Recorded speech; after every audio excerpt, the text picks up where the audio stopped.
Hi guys, Deni is with you again. There are some games that can easily drag on for hundreds of hours. Some of them can boast a huge amount of content, while others keep players stupidly at the expense of interesting gameplay. These are the time eater titles that will be discussed in this video. I tried to make the selection as diverse as possible by genre. It presents several purely online projects as well as games focused on solo passage. Are you interested? Well, then make yourself comfortable, click on like, and even better, subscribe to the channel. If suddenly it is not subscribed, well, let's go.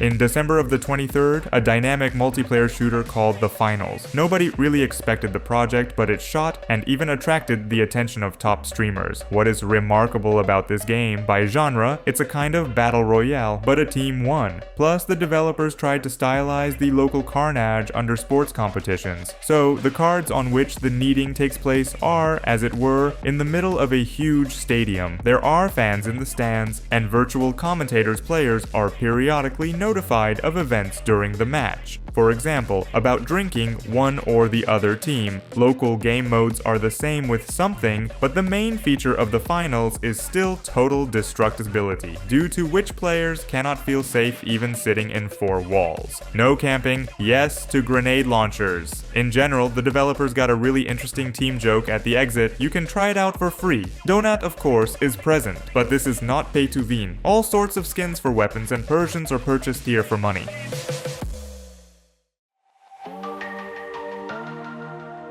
Fans of action RPG who are disappointed in Diablo 4, but are already pretty bored with the old man path of exile, it is worth paying close attention to the last Epoch. This toy has been in development for the last few years, and recently finally celebrated a full-fledged release. In the spirit of the Era's Finns, they are closer to hardcore singing than to the casual 4th Diablo. However, there will be fewer sophisticated mechanics here. But this is even good, since Poiha has turned into a kind of Dr. Frankenstein monster over the years of its existence. As for the quantity, there is enough content in the game. There is a story campaign available, during which we seem to travel through time, getting into different eras. Well, after the plot, the player opens up endgame content in which you can grind top gear and kill the toughest bosses. In general, even in its current form, the Era's Finn is able to drag the player for dozens or even hundreds of hours. At the same time, the developers plan to support the project for many years, releasing seasonal updates both in the same PoE and D4.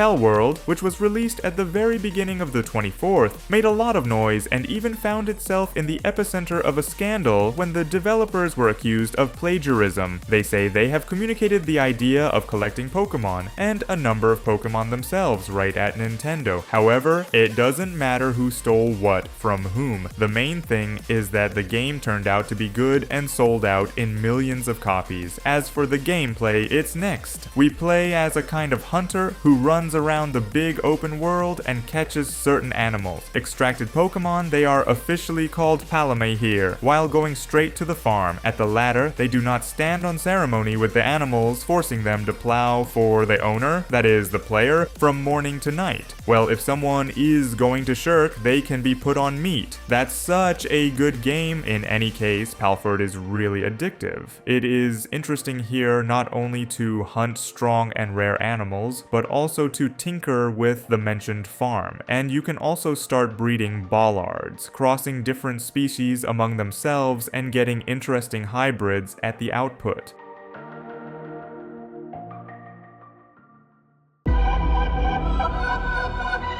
Having completed the Dark Souls trilogy, the studio from Software did not make the fourth part, but began work on a new Soul-like game, EldenRing. The project has been in development for several years, and the plot for it was written by George Martin himself, the author of Game of Thrones, if anyone doesn't know. EldenRing was released in February of the 22nd, and as a result, according to a number of reputable publications, it was recognized as the Game of the Year. In fact, this is the same Dark Souls, but with a completely open world through which you can move not only on your own 2 feet, but also on horseback mount. The game turned out to be so interesting that on release I played it for a good 100+ hours, and in the following months I periodically returned to explore the picturesque world, try out another class, or just play PvP. In general, me personally, EldenRing still does not let go and will not let go of the campaign. A major add-on will be released in early summer, which will add new locations, loot, and of course a variety of creepy bosses on which players will definitely suffer. In general, I'm looking forward to it.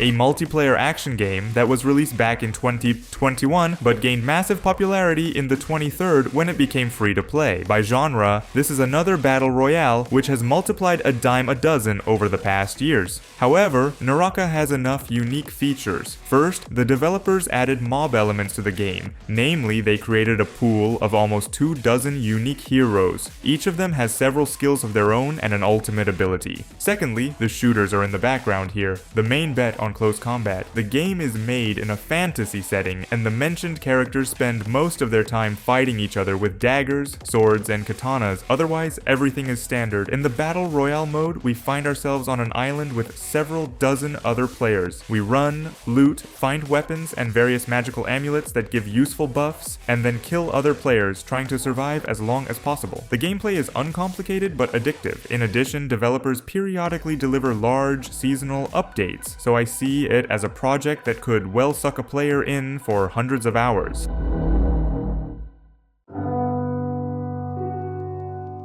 Sooner or later, you get tired of numerous buffoons and role-playing games with the need to save the world over and over again. And then an unsightly-looking farmer simulator catches my eye, Stardew Valley. You sit there and think, well, I'll play it for a day or two for a change. You launch, and then farming becomes your second life for many, many hours. What is the secret of Stardew Valley's success? Certainly not in pixel 2D graphics, although it is cute in its own way. The project has probably won the hearts of millions of gamers with its lamplight. The game is really sincere, and of course, there are tons of diverse content here. In addition to directly building a farm and caring for numerous beds, you can wander around the town of Stardew Valley itself and chat with other neppies. You can also go fishing or hunting for valuable resources, become a brewer, or take up crafting. In general, there are plenty of activities. At the same time, several major updates have been released for the game in recent years. I saw the last patch like this under the number 1.6. The light was released quite recently, after which the game again set its own record for simultaneous online in Steam, and this is 8 years after its release. In general, interest in her is still high even in the 24th.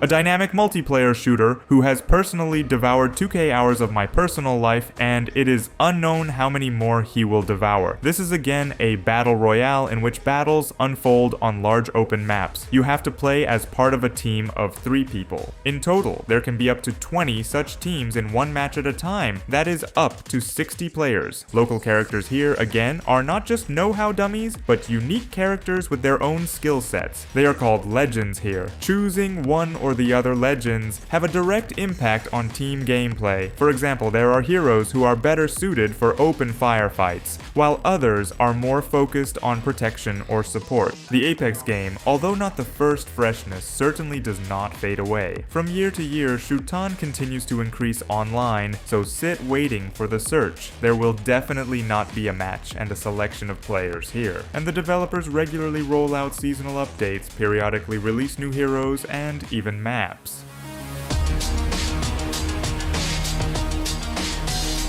The first 2 Baldur's Gates are real classics of role-playing games, so many people were looking forward to the third part, albeit with some apprehension. Will the developers pull this level? But the Belgians from Larian Studios did not disappoint and released a really top RPG, which, according to the results of the 23rd, was recognized as the Game of the Year by several reputable publications at once, and it was also awarded such a title by the players themselves in Steam.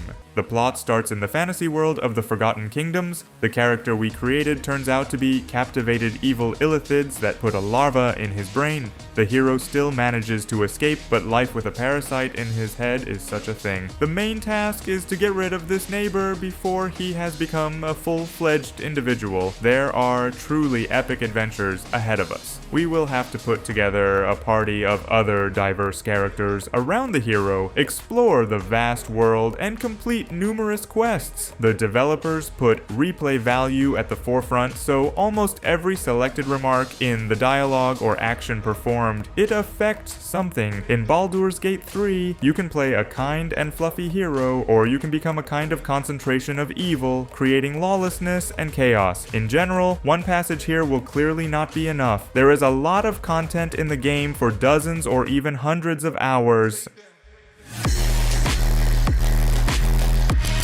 What happens if you cross Stalker with Minecraft? The answer is Stalcraft, an unusual multiplayer shooter with a deliberately pixelated graph one, the action of which takes place on the territory of the Chernobyl exclusion zone. As in Stalker, there is an open world for exploration. The player is generally free to do anything. You can complete story quests, go in search of valuable artifacts, hunt dangerous mutants, or take a direct part in the war of factions. In general, local locations, in many ways repeating those in the same Stalker, literally crammed with various PvE and PvP activities. You don't have to get bored. RPG elements are also organically integrated into the game. For example, you can upgrade and farm top-end armor and weapons. Stalcraft is a free game, so anyone can try it out. Donut, of course, is present, and the situation with him is ambiguous. Some of the players will say that there is nothing to do here without money and will be right in their own way. But at the same time, there are also a lot of nerds with good stuff who have already played for several hundred hours, and during this time have not thrown a single ruble to the developers. In any case, the Stalcraft project is extremely interesting, and first of all, the fans will come Stalker, who seems to be waiting for the second part for a very, very long time.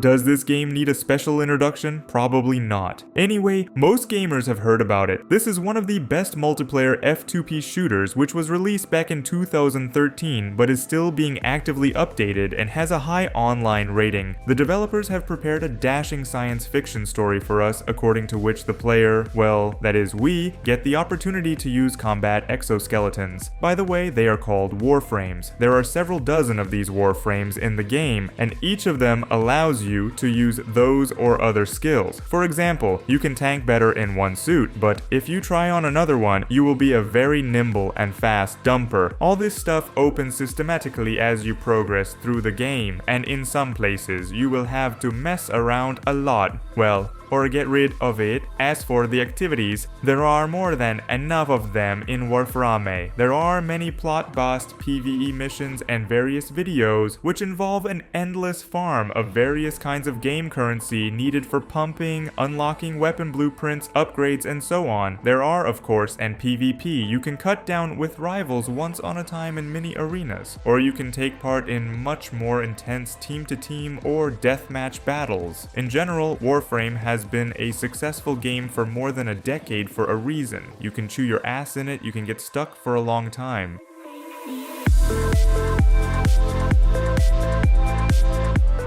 Well, what a top. About time-consuming games without at least one MMORPG. This genre is literally created to devour all your free time. I decided to add the Elder Scroll Online to the video. Of course, it is not the first freshness, but the developers annually roll out large add-ons for it. You do not have time to fully dig out the old content like bang, a new one is already ready. Let me remind you that at the moment, almost all key content areas are represented in Online Scrolls Tamriel. For example, there is Cyrodiil with an imperial city from Oblivion, as well as an island, Varfendel, from Morrowind. In general, the places that are loved and familiar to all fans of the series. All these locations have their own storylines. We are talking about hundreds and maybe thousands of well-written quests. With PvP, everything is also very good here. For example, the entire mentioned Cyrodiil is made by one big PvP loca in which a massive alliance war is unfolding. I note that the Elder Scrolls Online is a paid game, but without a monthly subscription, that is, you bought it and can play it as much as you want. The base game is inexpensive, but if you buy the edition with all the already released add-ins, the price tag will be quite solid. Developers often indulge in discounts, and sometimes they let you try out the game for free for several days. As a rule, this is enough to understand if you need it. In general, guys, when choosing any of the mentioned games, be extremely careful. You can drop out of real life for a long time and spend the whole next summer on your computer. That's all I have for today. If you liked the video, then press your finger up. You can still subscribe to the channel if you don't sign, as well as look at previously released selections in the archive. I'm saying goodbye to everyone. See you soon and all the best.